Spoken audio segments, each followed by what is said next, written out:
예, 인사하겠습니다. 좋은 아침입니다. 네, 우리가 계속해서 출애굽기의 십계명을 보고 있는데요. 오늘도 찾아보겠습니다. 20장 16절인데 우리 찾으신 분들은 같이 한번 읽어보겠습니다. 읽겠습니다. 시작. 내 이웃에 대하여 거짓 증거하지 말라. 아멘. 예, 우리가 계속해서 십계명에 대한 얘기를 하고 있는데 오늘 처음 오신 분들이 좀 계세요. 그래서 좀 정리를 해드리고 싶습니다. 십계명의 첫 번째 계명이 뭐였죠? 너는 나 외에 다른 신을 내게 두지 말아라. 딱 들었을 때 강조되고 있는 게 있죠. 어떤 게 강조되고 있습니까?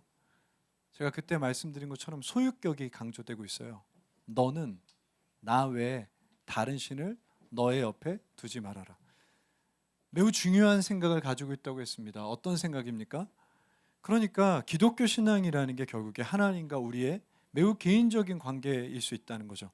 그런데 그것이 그냥 나와 하나님과의 관계로 끝나는 것이 아니라 즉시 나와 하나님과 그들의 관계로 확장되어 간다라고 했어요. 무슨 얘기냐면 내가 하나님과의 관계가 있다면 그것이 나의 어떤 삶, 특별히 윤리적 결정으로 나타나고 그 윤리적 결정을 통해 하나님이 어떤 분이신지가 이 세상에 나타나는 것이 하나님의 생각이었다라고 나눴습니다. 무슨 얘기를 하고 싶냐면 예수님도 그런 얘기를 하세요. 나는 율법을 완성시키러 왔다. 어떤 뜻이냐면 십계명이 10가지가 있잖아요. 너는 나 외에 다른 신을 두지 말아라. 안식일을 지켜라. 하나님의 이름을 헛되이 사용하지 말아라. 이 모든 것들이 도대체 무슨 뜻인지를 말하는 것이 성경 전체의 의미라고도 볼 수 있다. 즉 십계명을 이렇게도 볼 수 있다는 거죠. 하나님은 하나님의 사람들에게 어떻게 살아가야 될지 말했고 그것이 무슨 뜻인지를 설명하기 위해 이후의 모든 성경을 기록했다라고도 볼 수 있을 만큼 십계명은 매우 중요한 겁니다. 우리 지난번에 도둑질하지 말라에 대한 얘기를 했는데 기억나십니까? 우리가 이런 얘기를 했어요. 도둑질하지 말라는 시작부터 이중적인 의미가 있다고 했습니다. 되게 아름다운 얘기죠. 어떤 얘기가 있냐면 누구든지 밭에 들어가 곡식을 손으로 먹을 수 있지만 낫을 사용할 수는 없다. 누구든지 포도과수원에 가서 배부르게 먹을 수는 있지만 그릇을 가져갈 수는 없다. 이게 이중적 의미가 있다고 했습니다. 어떤 의미가 있습니까? 그러니까 도둑질하면 안 되죠. 낫으로 막 베어가면 안 돼요. 포도를 그릇에 담아가면 안 돼요. 사유재산이 매우 중요하고 그것을 함부로 취할 수 없다는 것을 명백하게 밝힙니다. 그러나 또 한 가지 의미가 있죠. 누군가 낫을 들고 가지 않았다면, 누군가 그릇을 준비하지 않았다면 자녀들과 함께 배불리 먹게 해주라는 가난한 자들의 삶을 지켜야 된다는 법도 이 8번째 계명이 있다는 말씀을 드렸습니다. 즉 재산을 지켜야 되죠. 그렇지만 가난한 자들의 삶마저도 지켜내야 된다는 게 이 8번째 계명의 중요한 생각이라고 나눴습니다. 근데 좀 다른 얘기도 했어요. 사실은 여러분들은 잘 지키고 있다 이런 얘기를 했어요. 우리는 잘 나누고 있는 교회거든요. 우리가 잘 못하고 있는 게 있다고 했죠. 어떤 것이었습니까? 한 3가지 지표에 대해 말씀을 드렸는데 우리나라는 전 세계에서 유일하게 더 불공평해야 된다라고 주장하는 나라다. 그것의 결과로 당신은 언제 제일 행복합니까? 집에서 홀로 있을 때 제일 행복하다라고 주장하고 또한 그것 때문에 선진국 가운데 자살 너무 높다. 이것이 우리의 삶에 우리가 지금까지 살았던 사회의 결과다라고 말씀을 드렸어요. 왜 그렇습니까? 세계에서 가장 치열한 경쟁 사회이기 때문이에요. 그런데 경쟁 사회를 이렇게 말했어요. 그거 혹시 남의 자리를 훔치고 싶어서 그런 거 아닙니까? 더 높아지는 누군가의 자리를 훔치고 싶어서 그렇게 살아가는 거 아닙니까? 경제 말고 다른 삶의 방식도 있습니다. 제가 그런 얘기를 했습니다. 3가지 질문을 해봅시다. 우리 다시 한번 해볼게요. 첫 번째, 당신의 삶의 모든 것이 하나님으로 왔다는 걸 고백하십니까?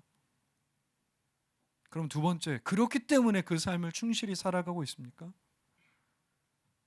그리고 그렇게 충실히 살아가셨다면 지금 삶의 결과에 대해서 만족과 감사하십니까? 왜 최선을 다해 살아가야 되는가? 누군가의 자리를 뺏기도 또 경쟁에서 이기기 위함이 아니요. 그것도 있겠지만 더 중요한 것은 그 삶을 주신 분이 계신다는 거죠. 또 그 삶에 기대하시는 분이 계신다는 거죠. 그렇게 충실하게 살아가는 것이 또한 성도의 삶이라는 말씀을 드렸습니다. 자, 이제 다음 주가 마지막입니다. 십계명에 대해 설교할 때 저는 되게 행복한 시간을 가졌는데 다음 주가 벌써 마지막입니다. 그 마지막 얘기는 굉장히 특별한 법이에요.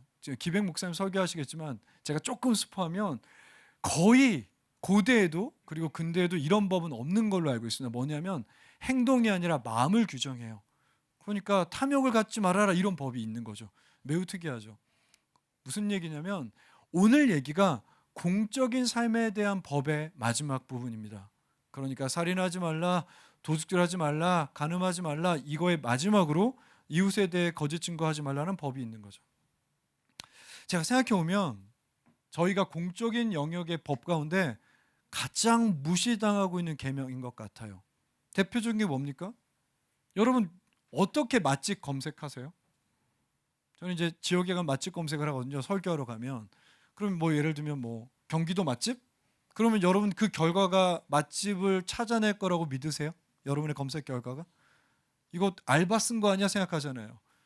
그리고 나서 저도 어떻게 검색을 바꿨냐면 오빠랑 저녁? 이렇게 검색해야 나온다고 했어요. 알바가 아직 그건 안 했다고. 그래서 오빠랑 저녁 검색을 하기 시작했고 지금 그것도 안 된다고 해서 네이버 평점을 보는데 그것도 믿지 말라고 해서 카카오가 낫다고 하시고 막 여러분 아주 의견이 다분해요. 어떻게 검색을 하고 살아야 됩니까? 제가 말하는 게 무슨 말인지 알겠죠? 믿지를 못하는 시대가 됐다는 거죠. 정보가 넘치니까요.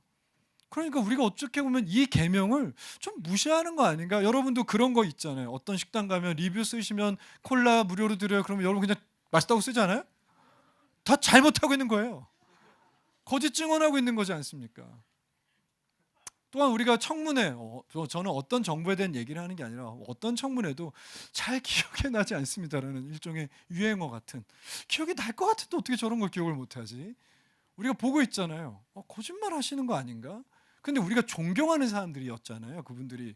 그러니까 우리나라의 관료라든지 정치인이라든지 국회의원이라든지 여러분 웬만하면 되게 어렵지 않습니까? 근데 그분들이 대놓고 저렇게 거짓말 하시는 걸 우리 아이들 또 다음 세대가 보고 있습니다. 사실은 그런 별 문제가 없다고 생각했는데 이게 역사적으로 세계적으로 문제가 됐던 날이 있어요. 여러분들은 잘 모르시겠지만 이 철학 공부하시는 분들은 매우 충격적인 어떤 날이 있어요. 이게 뭐지? 이렇게 생각했던 날. 그게 트럼프 대통령의 첫 번째 취임식에 일어납니다.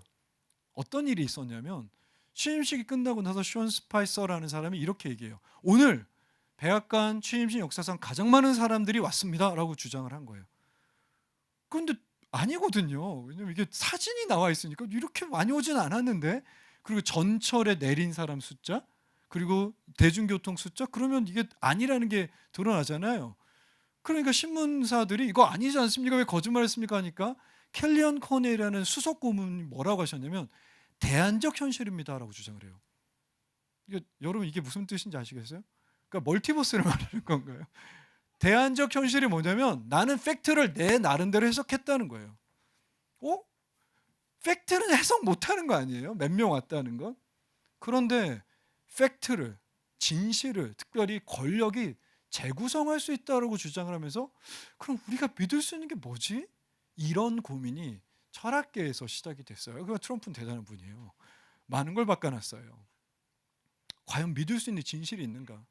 어떤 진실이라도 그 사람이 주관적 해석인데 그거 다르게 받아들일 수도 있는 거 아니냐? 난 오늘 제일 많이 온 것 같은데? 라고 할 때 어떻게 해야 되나? 이런 문제가 생겼던 거죠. 한마디로 그 모든 현상 때문에 사람들의 말을, 리뷰를, 댓글을 믿을 수 없는 시대가 되어버렸다. 그리고 우리는 그 피해를 고스란히 받고 있습니다. 오늘은 이 계명에 대해 얘기해 보려고 그래요. 자, 계명은 매우 간단합니다. 이웃에 대해 거짓 증거하지 말아라. 즉 거짓 증인이 되지 말아라. 이런 뜻이에요. 그런데 여러분 이게 좀 특이한 부분이 있습니다. 어떤 게 특이하냐면 여러분 성경을 아시는 분들은 아시겠지만 십계명은 출애굽기에도 기록되어 있지만 또한 신명기에도 기록되어 있어요. 대부분 똑같은 얘기를 써놨습니다. 두 번 반복해요. 그런데 유일하게 이 계명이 거짓 증언하지 말아라의 거짓이 동사가 명사가 다릅니다. 그러니까 출애굽기의 거짓은 진짜 거짓인데 신명기의 거짓 증언하지 말아라의 거짓은 공허한 말 하지 말아라, 망령된 말을 하지 말아라, 하나님 이름을 망령되이 헛되게 사용하지 말아라. 이 단어를 썼어요. 공허하게 좀 사용하지 말아라, 공허한 증언을 하지 말아라 이런 뜻이죠. 합쳐보겠습니다. 그렇다면 성경에서 보는 거짓 증언, 거짓말이라는 것은 거짓, 공허한 말이란 뜻이라는 거죠. 그것은 우리의 뭔가를 공허하게 만듭니다. 어떤 걸 공허하게 만들까요? 좀 이따 얘기하겠지만 우선 여러분의 존재예요. 여러분의 삶 자체를 공허하게 만들죠. 두 번째는 우리가 살아가는 사회를 헛되게 공허하게 만들어 버립니다. 여러분 착각하시면 안 돼요. 모든 거짓말을 성경은 금하지 않습니다. 성경은 거짓말을 대단히 좋아하는 책이에요. 이상하죠? 거짓말하는 사람이 성경에 너무 많아요. 예를 들어 보겠습니다. 파라오가 히브리인들에게 태어난 모든 남성 아이를 죽여라라고 할 때 산파들이 죽이지 않아요. 파라오가 부릅니다. 너 왜 안 죽였어? 그랬더니 히브리 여자는 건강해서 저희가 가기 전에 아이를 낳습니다라고 거짓말해요. 근데 하나님이 엄청 좋아요. 대박. 거짓말 잘했어. 야 상을 줄게. 그래서 집안이 잘 됐다 이렇게 써 있어요. 또 우리가 얼마 전에 나눴던 여리고성의 라합이라는 창녀가 있습니다. 거기 분명히 정탐꾼이 있었거든요. 2명이나. 근데 여리고 사람들이요. 니네 집에 정탐꾼 있지 했더니 여성이 아니요. 그랬더니 오케이. 너는 대단해. 하나님이 너무 기뻐하셨다. 이렇게 돼 있는 거예요. 무슨 얘기냐? 성경은 모든 거짓말을 금하지 않습니다. 위험하지만 변명해요. 이거에 대한 해석이 많아요. 그래서 제가 오히려 이건 개신교보다 유대교가 더 정확한 것 같아요. 유대교 해석을 가져왔습니다. 이걸 한번 생각해 보세요.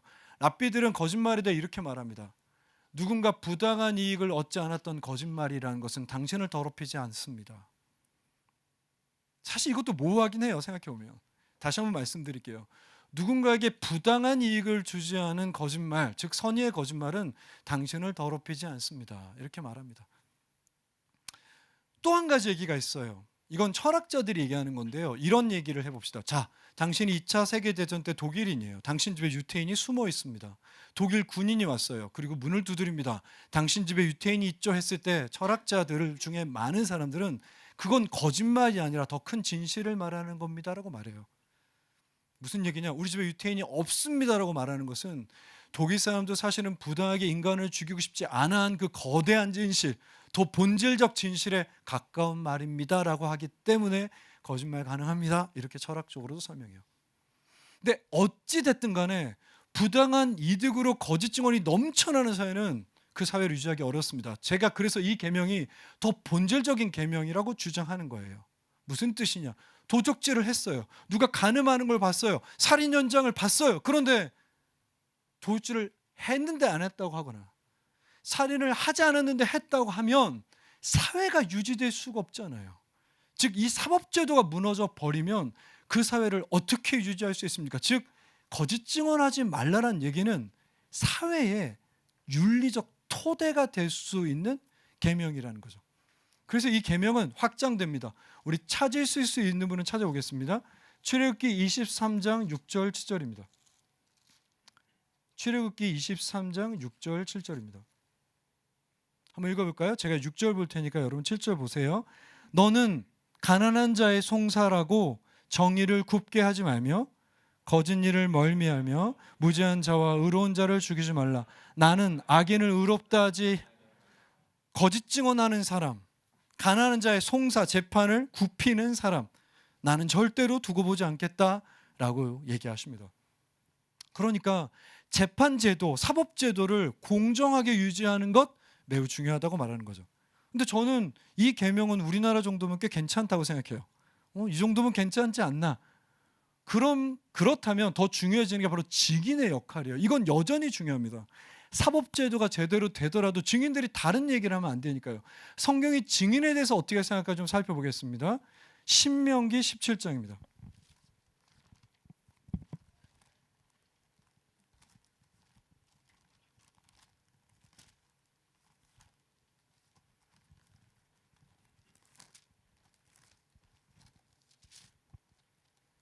신명기 17장 6절 7절입니다. 제가 6절 볼 테니까 여러분 7절 보세요. 죽일 자를 2사람이나 3사람의 증언으로 죽일 것이요. 사형을 시킬 때 얘기하는 겁니다. 한 사람의 증언으로는 죽이지 말 것이며 7절이 매우 독특한데 같이 읽어보겠습니다. 시작. 이런 자를 죽이기 위하여 증언이 먼저 그에게 손을 댄 후에 뭇백성이 손을 댈지니라. 너는 이와 같이 하여 너희 중에 악을 제할지니라. 무슨 얘기냐면 자, 어떤 사람이 살인을 했다고 증언했어요. 한 사람이면 됩니까? 안 됩니까? 안 돼요. 최소 2명이어야 됩니다. 자, 그런데 누군가 저 사람이 사람을 죽였습니다 증언했을 때 누가 먼저 사형을 집행하라고 되어 있습니까? 바로 그 증인이 사형을 집행하는 사람이 돼요. 증인이 어떤 삶을 살아야 되는지 고민하라고 성경은 말하고 있는 거죠. 혹시 재판이나 어떤 일에 증언해 본 적 있으세요? 이거 매우 드문 경험이죠. 그러니까 저밖에 없어요? 저도 이거 기억을 더듬으니까 교통사고에 대해서 증언을 해본 적이 있는 것 같아요. 제 기억에. 조금 더 어렸을 때요. 그래서 아주 고마우셨던 기억이 나요. 제가 그걸 봤기 때문에. 혹시 여러분들 공적인 어떤 상황 혹은 재판에서 증언을 해야 될 때 이 성경을 기억해 주세요. 증언하는 자가 먼저 돌로 치는 겁니다.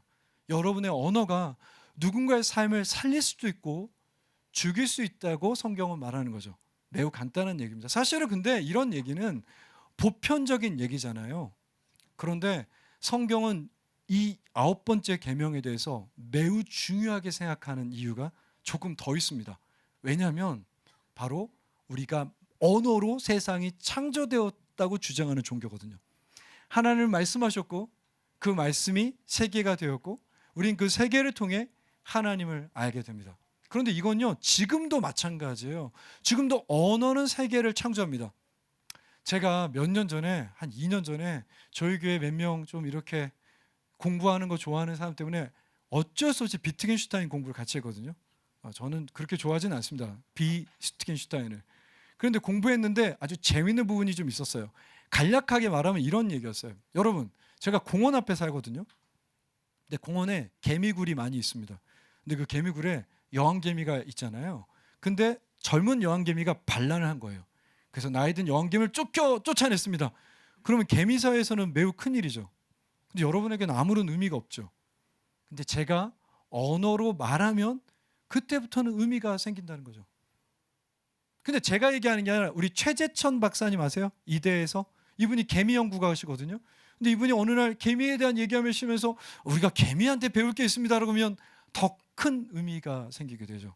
무슨 얘기를 하고 싶냐면 지금도 언어는 우리의 세계를 만들어냅니다. 똑같죠. 무슨 얘기냐면 여러분들이 언어를 사용할 때 그 언어가 여러분의 세계와 여러분의 존재를 만들어내는 거죠. 한번 생각해 보겠습니다. 한 10초만 생각해 볼까요? 여러분이 이번 주에 가장 많이 사용했던 말이 뭐죠? 여러분 자신에 대해서 가장 많이 사용했던 말이 뭐예요?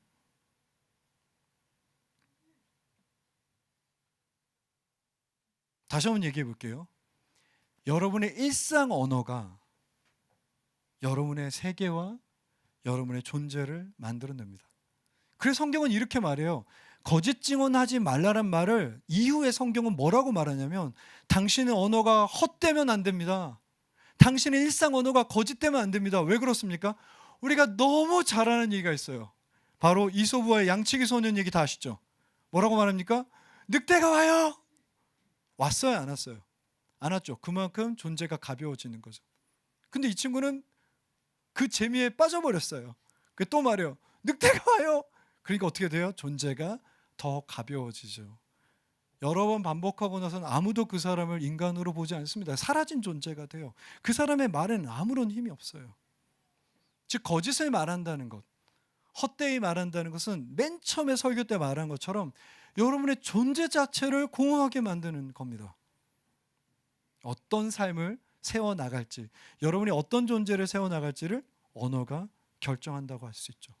근데 사실 이거보다 더 중요한 얘기가 하나 있습니다. 마태복음에 보면 예수님은 이 십계명을 새롭게 해석하세요. 예를 들면 이렇게 됩니다. 살인하지 말라는 얘기를 들었는데 이런 뜻이야. 간음하지 말라는 들었는데 이런 뜻이야. 이렇게 하는데 유일하게 십계명 중에 이 9번째 계명만 2번 설교하세요. 이게 매우 중요하다고 생각하시는 거죠. 5장에 그리고 23장에 맹세에 대해 이 계명에 대해 증언에 대해 2번 설교하세요. 왜 마태복음은 2번이나 설교하실까? 이 본문에 대해. 이것이 성도에게 매우 중요한 계명이기 때문이에요. 자, 오늘 처음 오신 분들이 많이 계신데 저랑 같이 이 교회 실력을 좀 보여주셔서 좋겠습니다. 우리 마태복음 28장 19절 20절 저랑 같이 암송해 볼게요. 여러분이 중고등학교 수양회 갔을 때 식사 구절이었습니다. 너희는 가서 모든 족속으로 시작하죠. 같이 한번 해보겠습니다. 시작. 너희는 가서 모든 족속으로. 됐어요. 하지 마세요. 실망입니다. 저 혼자 해볼게요. 너희는 가서 모든 족속으로 제자를 삼아 아버지와 아들과 성령의 이름으로 세례를 주고 내가 분부한 모든 것을 가르쳐 지키게 하라.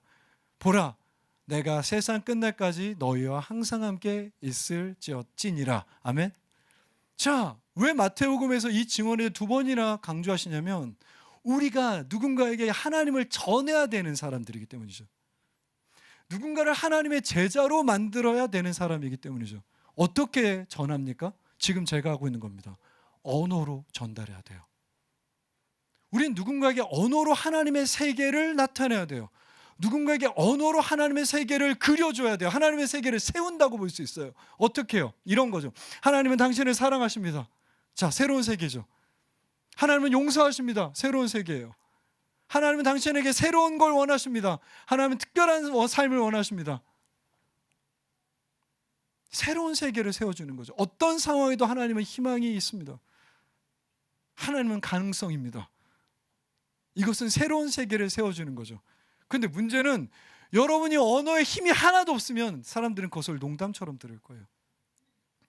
그러므로 마태복음 5장 37절에 우리가 이 언어 생활에 대한 꿈이 있습니다. 이상적인 게 있죠. 이거예요. 너희는 오직 이렇게 말하라. 어떻게 말하라고요?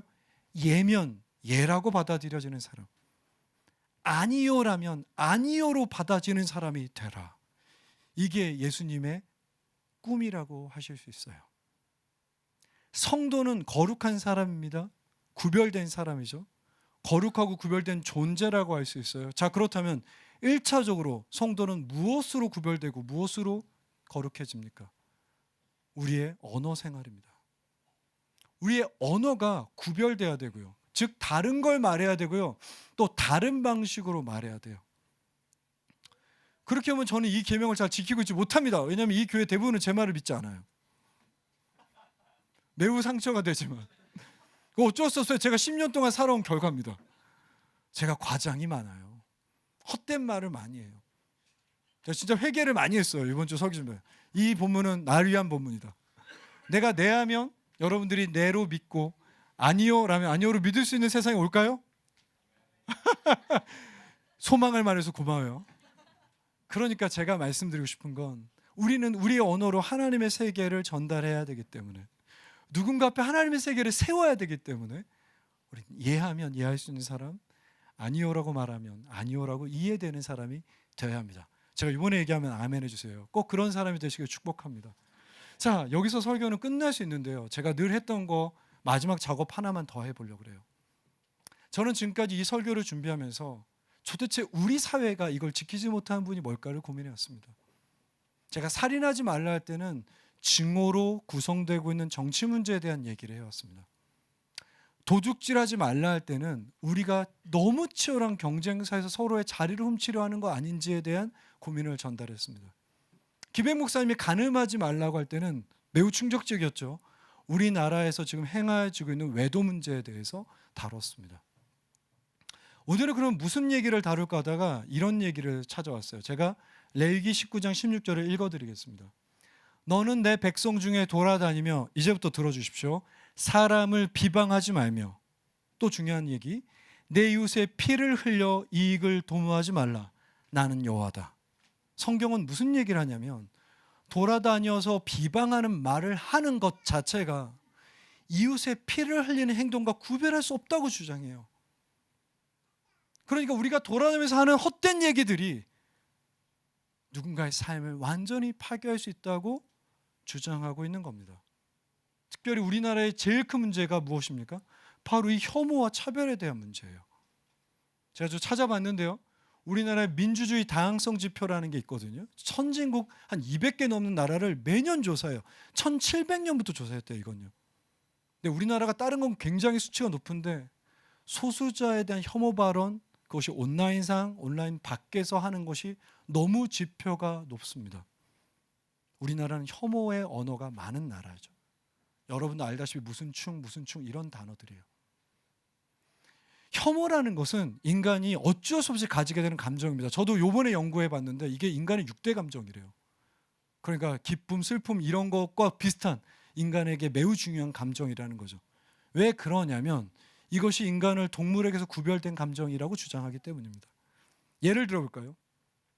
그릇에 파리가 한 2초 앉아 있었어요. 그릇 바꿉니까? 그냥 씁니까?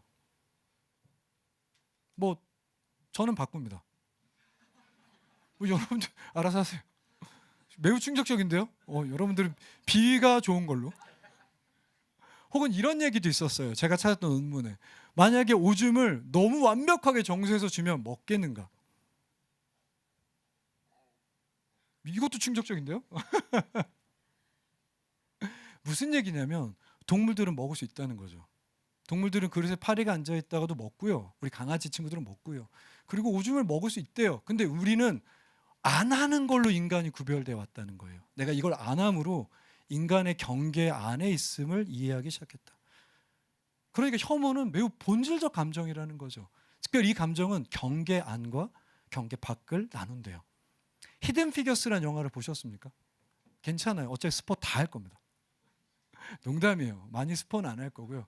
그 영화는 흑인 여성에 대한 얘기예요. 나사에서 일하는 흑인 여성에 대한 얘기입니다. 그런데 흑인 여성이 가는 화장실이 따로 있어요. 왜냐하면 흑인이기 때문에. 흑인 여성은 다른 포트, 커피 포트를 써야 돼요. 왜냐하면 그것이 만지면 오염된다고 생각했던 시기였거든요. 그것이 최근 이야기죠.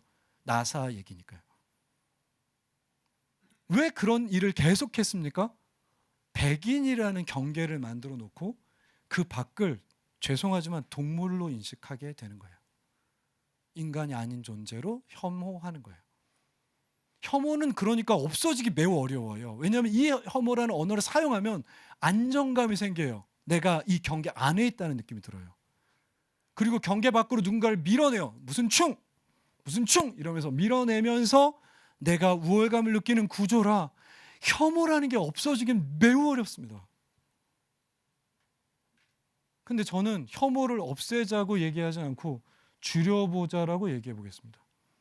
여러분이 자주 사용하는 얘기 중에 혐오 표현들이 꽤 있거든요. 첫 번째로 이런 얘기입니다. 이제부터 조심해야 되는 거죠. 첫 번째, 나는 수학에 장애가 있어 라는 얘기예요. 나는 발표에 장애가 있어, 나는 계산에 장애가 있어. 이 얘기는 우리가 언젠가 될 수도 있는 혹은 우리 주변에 살아가고 있는 장애인들을 비하하는 대표적 표현입니다.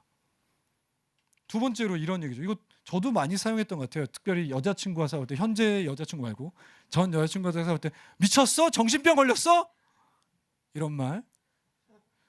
현 여자친구도 들어본 적이 있는 것 같기도 하고요. 어쨌든 이런 말은 우리 주변에 있는 많은 정신질환자, 그 나쁜 건 아니지 않습니까? 걸릴 수 있는 병 아닙니까? 그런 사람에 대한 혐오와 차별의 발언입니다. 또 이주노동자분들에게 여러분들은 만날 기회가 없으니까 잘 안 쓰실 것 같긴 한데 이런 말, 오 이제 한국말 들어보니 한국 사람 다 됐네요. 오 한국 사람 같아요. 제가 이걸 미국에서 반대로 들어봤거든요. 이거 되게 기분 나쁩니다. 우리가 사용해서는 안 되는 표현입니다. 마지막으로 특별히 우리나라에 문제가 되는 동성애자분들을 포함한 노인, 아이, 외국인, 난민들, 사회적 소수자에 대한 혐오적 표현들이 너무나 많습니다. 조심해야 하죠. 근데 사실 이런 것들을 안 쓰는 건 되게 어려워요. 이제부터 어떻게 살아가야 되는지에 대한 얘기를 짧게 드리고 마무리하려고 합니다. 누군가 그런 혐오 표현을 썼을 때 두 가지가 있겠죠. 첫 번째, 그 표현이 혐오 표현인지 알고 사용하시는 분이 있을 거고, 두 번째, 모르고 사용하는 분이 있겠죠. 어찌됐든 간에 우리는 겸손하게 말해야 됩니다. 그 표현은 누군가 들었을 때 기분이 나쁠 수 있습니다. 이렇게 말을 해야 되는 거죠. 지적하셔야 됩니다. 자, 그러면 지적을 하면 보통 어떤 표현이 오면 좋냐면 몰랐습니다. 제가 조심하겠습니다. 이러면 좋은데 그렇게 잘 얘기를 안 하세요. 어떻게 말합니까? 농담이었어. 장난친 건데 왜 이렇게 민감하게 해야 하는 거야? 아니 왜 너만 왜 이런 얘기를 하는 거야? 이렇게 대답하는 경우가 많거든요. 그럴 때도 다시 얘기해 주셔야 합니다. 그런 표현을 사용하면 안 된다고요. 그리고 누군가 그렇게 말할 때 모른 척 하시면 돼요? 안 돼요? 안 되죠. 누군가 그 표현을 할 때 옆에서 지지하시는 사람이 되어야 돼. 그거는 우리 누구 말이 맞네요. 우리가 다 조심하면 좋겠습니다라고 정도 하면 달라질 수 있겠죠. 쉬운 일은 아닙니다. 우리나라가 이 지표가 대단히 높거든요. 근데 제가 드리고 싶은 말씀은 우리 아이들 왔다 갔다 하죠. 저도 포함해서 우리 모두가 살아가는 세상을 우리의 언어로 세워나가야 된다는 얘기입니다. 우리가 살고 싶은 세계가 혐오와 차별이 가득한 세계는 아니죠. 환대와 포용이 넘치는 사회를 살아가고 싶지 않습니까? 그렇다면 우리는 그것을 언어로 세우는 일, 그것이 9번째 계명이 우리한테 요구하는 일입니다. 옛날 얘기를 한번 돌아볼까요? 선악과를 딱 먹었어요, 아담이. 그리고 하나님과 어떤 대화를 했는지 기억나세요? 진짜 안타까운 대화인데 하나님이 아담한테 이런 얘기 하시거든요. 너 왜 먹었어? 우리가 이거 읽을 때마다 마음이 안타까워요. 아담이 이때 어떻게 말했으면 좋았을까요? 하나님 보셨어요? 제가 진짜 잘못했습니다. 용서해 주시면 안 될까요? 그렇다면 얼마나 좋았을까요? 근데 아담이 뭐라고 합니까? 당신이 보낸 여자 때문에 먹었습니다. 이렇게 바로 배우자 험담으로. 아주 나쁜 녀석이에요. 왜냐하면 자기가 옆에 있었거든요.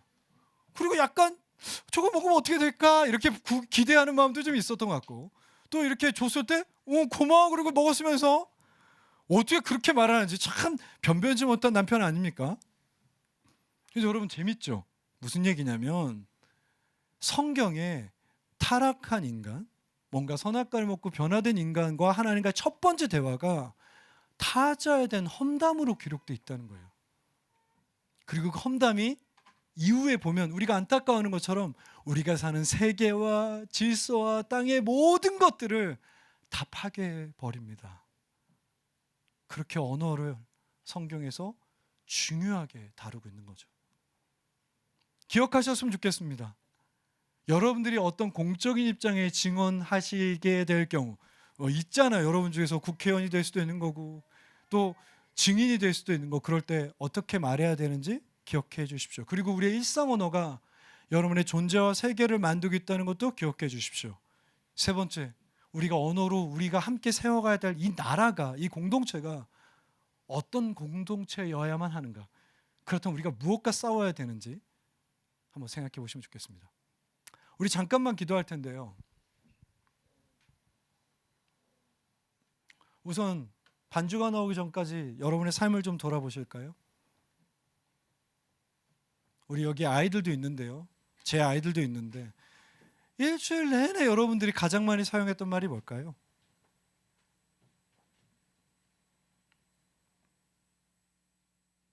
어떤 말들을 가장 많이 사용하십니까?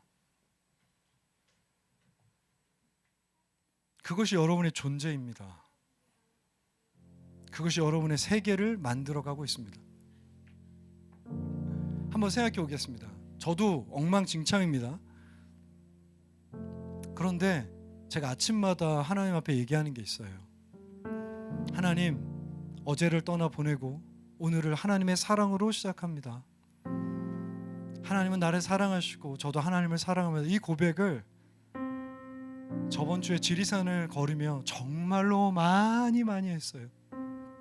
하나님, 저 사랑하시죠? 저도 하나님을 사랑합니다. 그냥 하늘 보면서 비 맞으면서 꽃 보면서 하나님 이걸 다 만드신 당신을 저는 사랑합니다. 우리 어떤 이야기를 하며 살아가야 하겠습니까? 우리 한 1분 정도 같이 기도할 때 이렇게 기도하면 좋겠어요. 하나님, 저는 이번 주에 이런 말을 많이 하고 싶습니다. 우리 같이 기도하십시다. 하나님, 우리 사랑하는 성도들이 이번 주에는 다른 얘기를 할 수 있도록 도와주십시오. 그것은 미래에 대한 소망입니다. 내 주위 사람들에 대한 환대이며 환영이며 사랑입니다.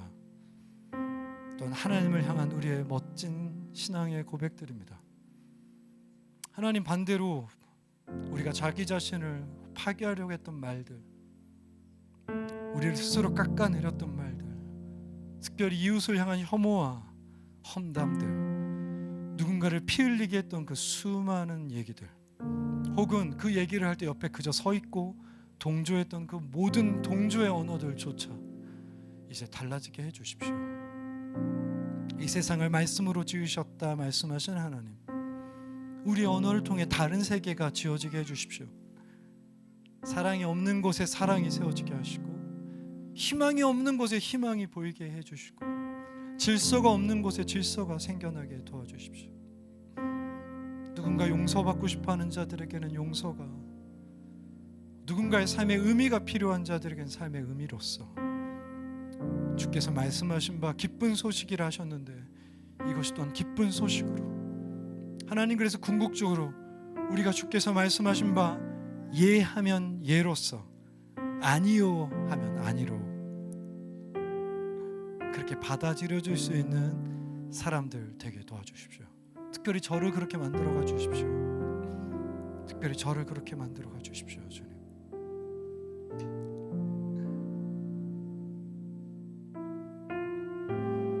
사랑하는 주님, 내 이웃에 대해 헛된 말과 거짓 증언하지 말라, 비방하지 말라 하셨습니다. 아담이 했던 그 비방이 주님 마음을 많이 상하게 하여 창세기에 기록하신 것을 기억합니다. 다른 말을 했었다면,